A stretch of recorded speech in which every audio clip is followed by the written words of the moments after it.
వాతావరణం కనబడతా ఉంది.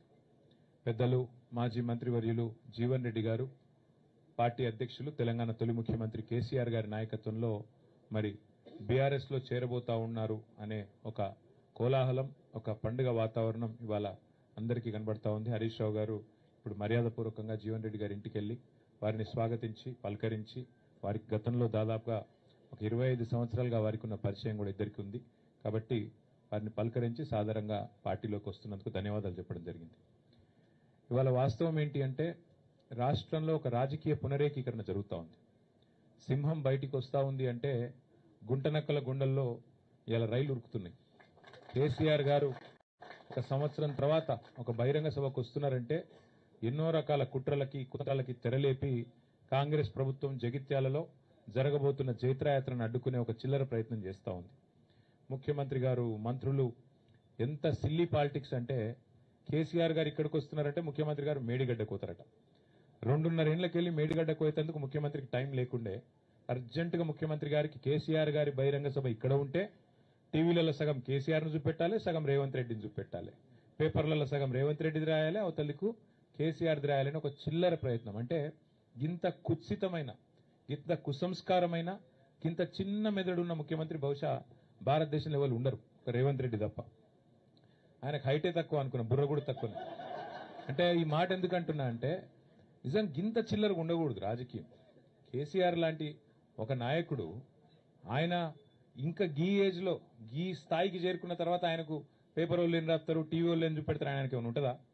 జగిత్యాలకు వచ్చుడు, జనాలను కలుసుడు, అందరి ముందు మాట్లాడుడు, లక్షలాది మందితో సంభాషించుడు కేసీఆర్ గారికి తెలిసిందే గది, ఆయన ప్రస్థానమే అది.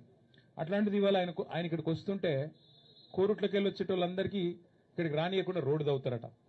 3 ఏళ్లకెళ్ళి యాదికి రాలే రోడ్డు, ఇప్పుడే యాదికి వచ్చింది సడన్ గా.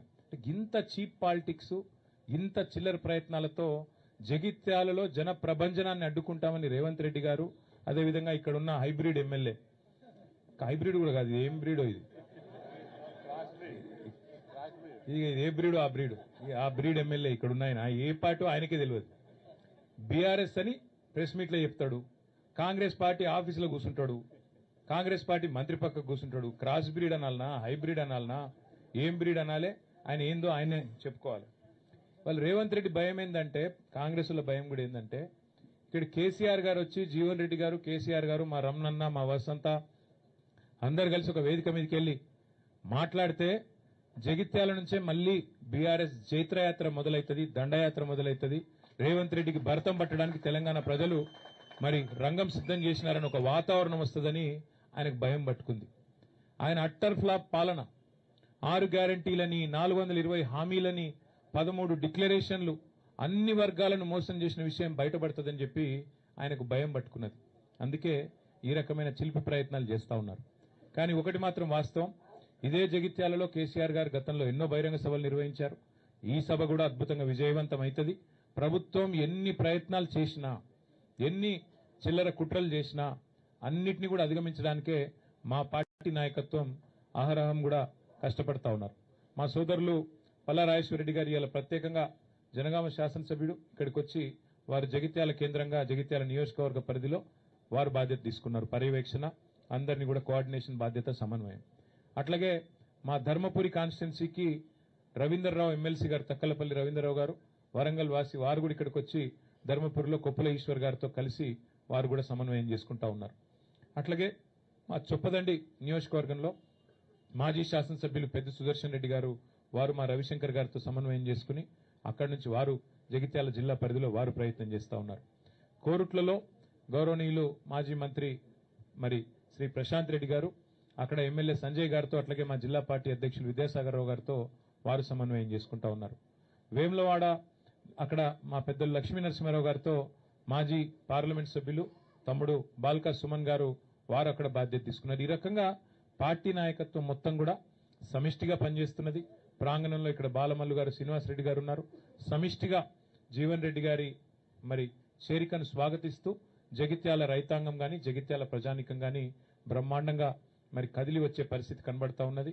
ఏర్పాట్లు కూడా బాగా ఘనంగా జరుగుతా ఉన్నాయి. ఎండల్ని కూడా దృష్టిలో పెట్టుకుని అన్ని ఏర్పాట్లు చేస్తా ఉన్నాం. దాదాపుగా ఒక 3 లక్షల మంచినీళ్ల బాటిల్ కూడా తెప్పిస్తా ఉన్నాం. ఒక 2 లక్షల మజ్జిగ ప్యాకెట్లు కూడా తెప్పిస్తా ఉన్నాం. ఇవన్నీ కూడా ఎందుకంటే సాయంకాలం సభ అయినప్పటికీ కూడా కేసీఆర్ గారు దాదాపుగా 5:30 గంటలకు ఇక్కడ చేరుకుంటారు. ఎండ చల్లబడ్డ తర్వాతనే సభ ప్రారంభమవుతుంది. 5:30 గంటలకి కేసీఆర్ గారు ఇక్కడ చేరుకుంటారు. చేరుకున్న తర్వాత 5-5:30 మధ్యలో చేరుకుంటారు. ఆ తర్వాత సభ ఒక గంటంబావు సేపు సభ జరుగుతుంది. దయచేసి పాత్రికేయ మిత్రులతో కూడా నా ప్రార్థన, మొన్న మీకు కొంత అసౌకర్యమైంది, మమ్మల్ని మన్నించండి. ఒక సోదరుడికి కాలుకు ఫ్రాక్చర్ కూడా అయింది. అట్లాగే కొన్ని కెమెరా ట్రైపాడ్లు కూడా ఇరిగినాయని చెప్పారు. తప్పకుండా వారి నష్టాన్ని మేము భర్తీ చేస్తాము.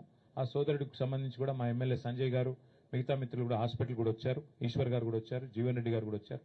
ఆ బాధ్యత అంతా కూడా మేమే తీసుకుంటాం. ఎల్లుండి దయచేసి ప్రభుత్వం ఎన్ని చిక్కులు చికాకులు పెట్టినా, ఎంత ఇరిటేట్ చేసే ప్రయత్నం చేసినా దయచేసి ప్రజలు కూడా, మా కార్యకర్తలు కూడా ఓపికగా దయచేసి సంయమనంతో, మన కార్యక్రమం కాబట్టి మనం మంచిగా విజయవంతం చేసుకుందాం. కేసీఆర్ గారు చాలా కాలం తర్వాత జగిత్యాల వేదిక నుండి తెలంగాణ ప్రజలను ఉద్దేశించి మాట్లాడబోతా ఉన్నారు.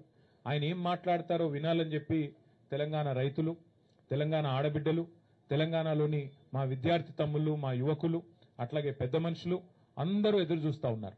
కాబట్టి ఈ కార్యక్రమాన్ని ఎంత సంయమనంతో, ఎంత సమన్వయంతో, ఎంత ఓపికతో, ఎంత మరి ఆలోచనాత్మకంగా మనం పోతే అంత మంచిది. కాబట్టి దయచేసి జగిత్యాలలో ఉండే మా ప్రతి సోదరుడు సోదరికి నా ప్రార్థన, ఇది మీ సభ, మీరు మాకు ఆతిథ్యం ఇస్తున్నారు.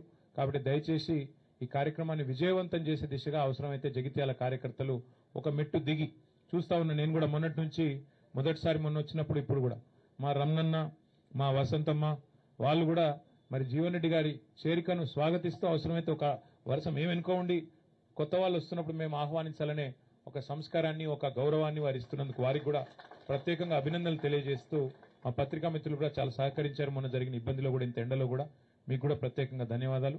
కరీంనగర్ నుంచి వచ్చే స్టాఫర్లకు కూడా ప్రత్యేకంగా, వారికి కూడా ప్రత్యేకంగా ఆహ్వానం, వారికి కూడా ఏర్పాట్లు చేస్తాము. హైదరాబాద్ నుంచి కూడా పత్రికా మిత్రులు కూడా వస్తూ ఉన్నారు, వారికి కూడా స్వాగతం. అట్లాగే కార్యక్రమం తప్పకుండా మంచి విజయం సాధించాలని ఆకాంక్షిస్తూ, జగిత్యాల నుంచే బీఆర్ఎస్ జయత్రయాత్ర ప్రారంభమైతుంది. తిరిగి జగిత్యాల నుంచే మళ్ళీ పూర్వ వైభవం సాధించడానికి, కేసీఆర్ గారు ముఖ్యమంత్రి కావడానికి జగిత్యాల ప్రజల ఆశీర్వాదంతోనే కదం తొక్కుదామని చెప్పి మీ అందరికీ కూడా విజ్ఞప్తి చేస్తూ థ్యాంక్ యూ.